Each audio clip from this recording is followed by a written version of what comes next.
The San Antonio Spurs might be one of the most underrated teams right now, as they, on paper, they look all right, but what they've done so far this season, they look like a dangerous team. And a new trade rumor has surfaced surrounding the team as well this week, which would have major implications on the future of not just the Spurs, but the league. Because if this trade goes through, we're looking at the San Antonio Spurs as contenders as soon as next year.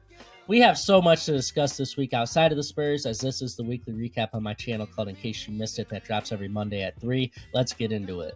A year ago, the spotlight was shining on Victor Wembanyama as he was a rookie, and it still is on him. However, the media turned the brightness down, which is weird because if you look at not just Wemby, but the Spurs as a whole, you have a young team that stands at 15-13 as the 9th seed in a loaded Western Conference. Acknowledging their youth, the team is only going to get better from here as they gain experience. Their second option has only played 13 games so far this year. Their best defensive player on the perimeter has only played 15. And their head coach, Greg Popovich, has been away from the team basically the entire season. It isn't like their start hasn't had any bumps in the road, because there have been many difficulties all year with the team, but they are still outperforming teams that were expected to be much better than them, such as the Suns, Timberwolves, and Kings. No matter your expectations for this team, their start and play has been amazing to see for a team this young. You then turn your focus to Wemby specifically, which you have to when you talk about the Spurs, because he is averaging essentially 25, 10, and 4 on 48, 35, and 88 shooting splits, while averaging 3.8 blocks and 1.1 steals a game.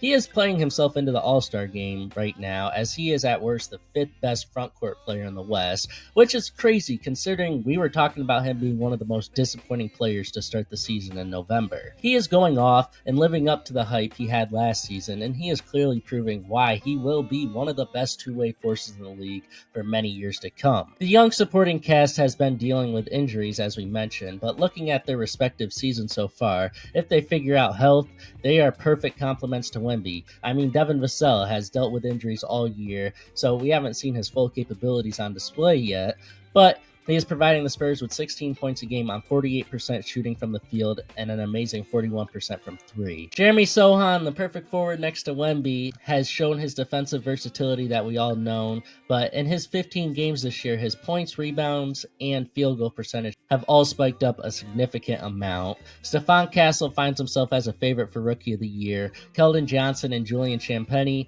are playing perfect complementary roles to the team, as both are averaging about 12.5 points and 5 rebounds a game. And of course, the veterans playing major roles in the development of the team have been crucial to the success of the team, as CP3 has come in and done everything we expected this year, as he is averaging 8.5 assists while providing amazing leadership and mentorship to the team, and Harrison Barnes has been having a great year too. The dimensions of the Spurs team and development of key players is something amazing right now and sustainable. I don't know if they will be a playoff team this season considering how good the West is, but looking at it right now, you got a good offensive system, you got a good defensive system, you got an all-star caliber player, you got young and hungry players that can play both ends of the floor, and you got good veteran leadership.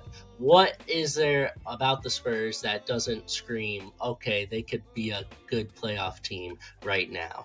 There's not a lot that says they can't be, so it's not ridiculous to say that the Spurs could be a good playoff team right now. And honestly, they're one of the most dangerous teams in the NBA, and we're not talking about them enough. But if things don't work out for the Spurs this year, they already got a contingency plan, as they are monitoring the Sacramento Kings season closely, as they have a desire to add superstar and my favorite player, DeAaron Fox. Imagine a duo of the fastest point guard in the league that is a proven big moment player, next to a unicorn 7'3" floor spacing, versatile shot blocking, rising superstar Victor Wembanyama.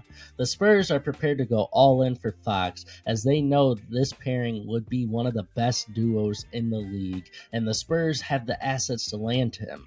It will all be based on how the situation in Sacramento is, as Fox won't sign an extension until the team is set up better to win. I doubt this trade happens at the deadline like it's been rumored to, but I am willing to say if the Sacramento Kings do not make the playoffs this year, they don't make any changes to their team to try and make them better to compete, DeAaron Fox will be a member of the San Antonio Spurs to start the 2026 NBA season. I'm calling it right now. If you pay attention to what I say on this channel, I told you all weeks ago that the Milwaukee Bucks are becoming underrated, and well, they won the in-season tournament this week. The defense was corrected by adjustments made by Doc Rivers, who's becoming underrated now in his coaching ability. I know the playoff history, but my goodness, he is not getting any recognition for what he has done with the rotations, lineups, and coaching schemes.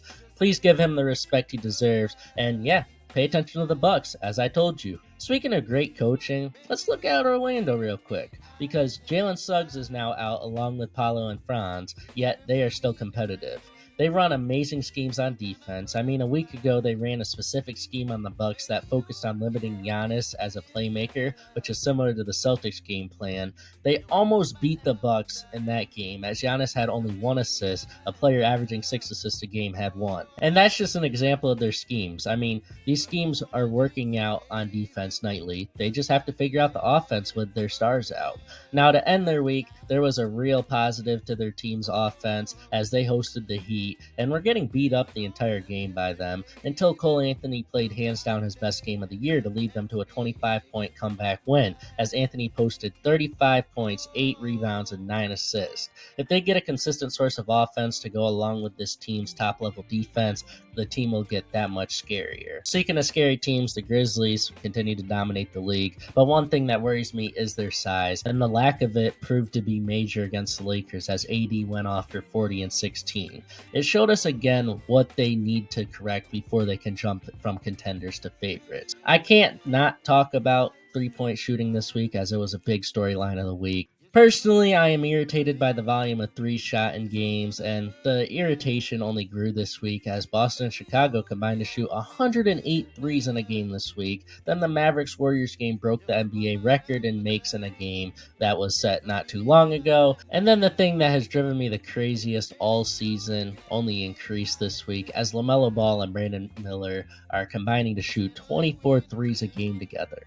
I don't mind people shooting threes, but the volume is ridiculous, especially when you see the reliance on it, and teams are shooting themselves out of games more often than not. Like, the reliance is so bad, certain teams are shooting themselves out of games before the first quarter is even over. That's how bad it is. I need to talk about the Golden State Warriors real quick because they look like a JV team so many times this week. I mean, they struggle in the final 5 minutes of games, and it's getting really concerning. Then you have them getting embarrassed by Memphis as they lost by 51 points, and then the Minnesota game they won. It was ugly. Like, everything about the Warriors play right now is ugly and worrisome, and there isn't really anything you can point out and be optimistic about, and that is really, really bad. The Minnesota Timberwolves have had similar struggles. However, they have finally figured out their defense, which is what they hung their hat on last season when they were dominating. However, the offense is so bad, ugly, terrible, and horrific to watch that it has made winning a whole lot more difficult. They lack continuity on that end as the chemistry is non-existent, specifically with their starting 5. Doesn't help that Ant is in a shooting slump either, so if you are worried about the Timberwolves still, it is because of their offense, as it is just so unwatchable it hurts right now. The other half of the Julius Randle, Karl-Anthony Towns trade is the New York Knicks, obviously, and they're slowly turning into the team that we expected them to be after their crazy offseason. Each starter is comfortable now, and that is scary to see as they have no shortage of star power. We got a massive trade market update to one of the big names on the market from the Trailblazers this week as the Blazers announced they are willing to move Jeremy Grant for only 1 player and a pick, which is much lower than their previous asking price. This is a weekly recap, so here are some of my favorite players and performances from this week. Karl-Anthony Towns dropped 32, 20, and 6 in his return to Minnesota in a Knicks victory. Bobby Portis has been cooking the past 2 weeks, but this Saturday he had 34, 10, and 8. Shaedon Sharpe was on a heater Thursday and Saturday as he was going off. He could not be stopped scoring the ball. Russell Westbrook is continuing to play well, but I have to ask, why the Nuggets keep taking him out the starting lineup if their record with him starting is so good, and knowing their struggles this year, it makes absolutely no sense as to why they wouldn't to go forward with what is working. Kevin Durant was dominating this week as he went for 43-5-6 and 37-10-6 in 2 of the Suns' games this week. Your Week 9 MVP is Cade Cunningham as he averaged 27 points, 5 rebounds, and over 12.5 assists in the 3 games this week. We all saw DeAndre Hunter poster Wemby, but now we must give him recognition as the surprise player of the week, as in 2 games this week, he had a total of 53 points on elite efficiency while playing great on-ball defense. The team of the week is the New York Knicks because, as I said, they're figuring it out, and they went 3-0 this week.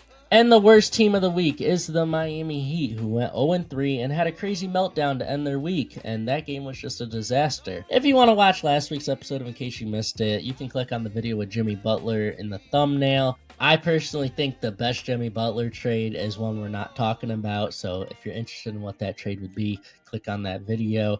And if you want to see the best trade for every NBA team right now, click on the other video with me in the thumbnail. So yeah, y'all stay safe, have a good one. Don't forget to like and subscribe. Bye.